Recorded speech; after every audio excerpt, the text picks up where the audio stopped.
Okay, so welcome, Arvind. It has always been a joy talking to you over last 10 years, and to this special session on sharing power of intent to this LinkedIn audience. So, can you introduce yourself to the team? Thank you, Rohan, and it's a pleasure to be here. By way of introduction, my name is Arvind Krishnan. I lead Southeast Asia for Bacardi. I've been with Bacardi for over a decade now, and for most of that, as I look back at it now, and for most of that time period, I've actually known Rohan and worked with the Power of Intent. I'm married. I'm a father to two wonderful kids, three if you include the dog. We currently live in Bangkok, and I've had the pleasure of living in a few different parts of the world in this journey that I'm currently on. So that's a little bit about me. Okay, and so can you share? I know you've been one person who has experimented with this power of intent a lot of time in your personal and professional life. Can you share some of the professional experiences? I think experimented is a great way to put it, because this is something that when I first attended the first workshop with you, Rohan, I was very puzzled by does this really work? And is this something that I should implement in my day-to-day life? Does it really lead to results? So those are the questions that went through my mind even when I went to the workshop. But then as we went along and I started to practice it and started to see the intents that we wrote really begin to materialize, your belief really starts to get into it. And then it becomes more of a habit rather than having to bring yourself to it.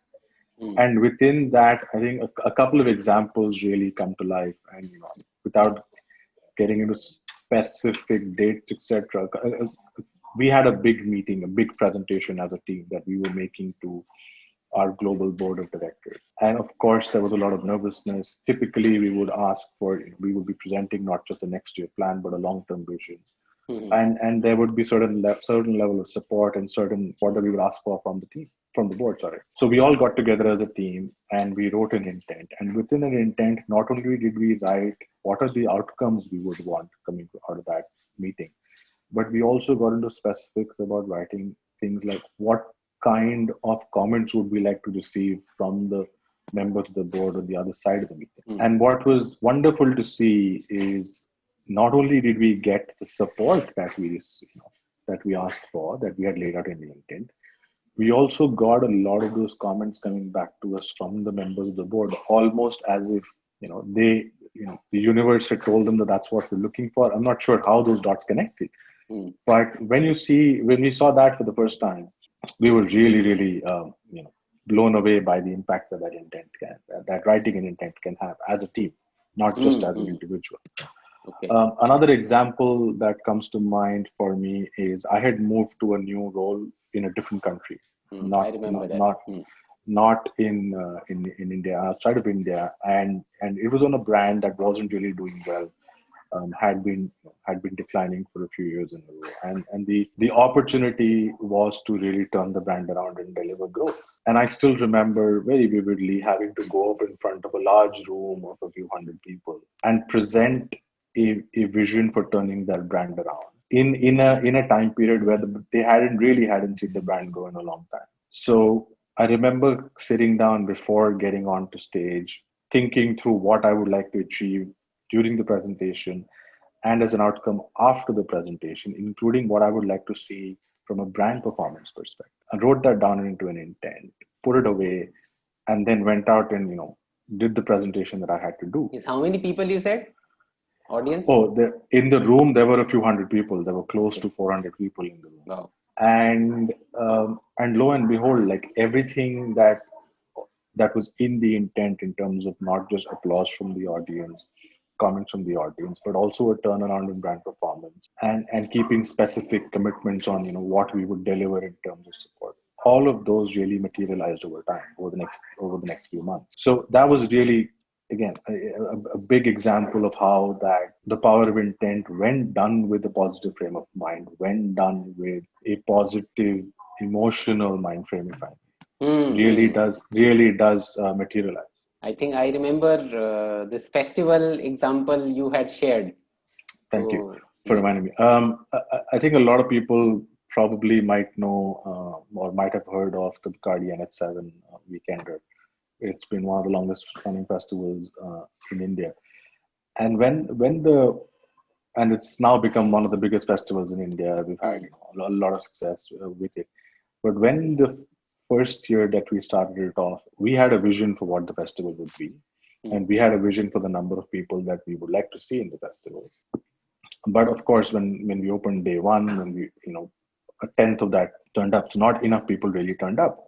And we were a little worried. Day two, again, we had more people than day one, but it was nowhere close to the ambition that we had in terms of the number of people turning out. So the whole team got together. We sat down. We wrote an intent. We truly believed in an intent, and then we left it to the powers that be, to the universe, to help support that intent. And day three, we had our best day ever. We still fell a little short of the number of people that we expected, that we had put out in the intent, but you always give the universe a little bit of leeway to deliver above or just below what you intended. But then, what that day three helped us do is set up year two and year three and year four and so on. And it's been 10 years now, and the festival has gone from strength to strength to strength. We still write an intent every year. On day one of the festival, the team still writes an intent. I haven't been, directly involved with the festival in many years, but I'm still one of the members who still signs on to that intent every year, because that's the belief that we have in that. And it's not just the examples I've shared are the bigger examples, but even on an everyday basis, I try and set an intent out for how I would like my day to go every day, and the days I do that and the days I don't. Like everybody else, I'm a little lazy certain days. I just get up and go with the flow. But I can see a clear difference in the days I set an intent as to how I would like my day to go versus the days I don't. So it's something that I do believe in personally. It is something that I do talk to my teams a lot about. Rohan's pretty much been part of training almost every team that I've had the pleasure of being a part of. And so, yeah. Oh, so thank you very much. And any tips with respect to intent would you like to give to the audience, or any insights you've had while using it for last 10 years?